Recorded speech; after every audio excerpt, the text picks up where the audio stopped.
ako, of course, si Carlo, at si April, si Charlie. Meron po akong flowers. Gusto ko ibigay ito sa ating pong 2024 Korean Best Actress, Charlie! Paradison!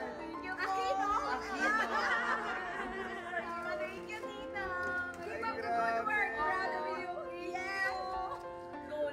Yeah! Hindi na nga goal. Thank you mo. Yes! Kaya, mapost ko po to galing sa inyo. Yeah!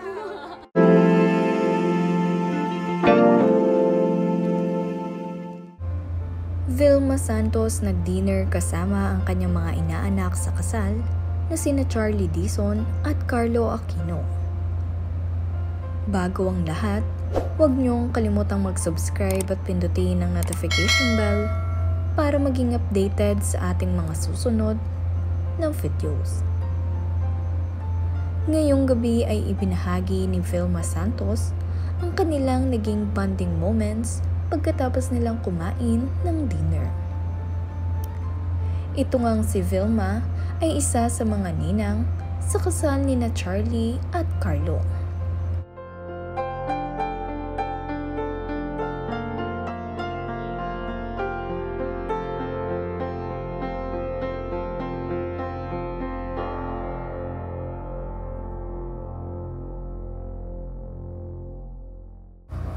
Nagbigay nga rin ng bulaklak itong si Vilma Santos para kay Charlie dahil ito ay nakakuha ng Best Actress Awards.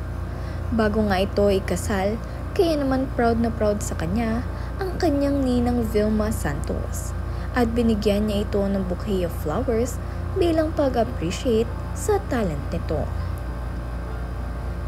Makikita nyo nga rin dito na vibes itong sina Carlo Aquino at Charlie Dizon. Parehas nga silang masiyahin. Gayun din nga itong si Vilma na nakakasabay sa kanilang mga joke. Cool nga raw ang kanilang ninang Vilma ayon dito kay Charlie Dizon.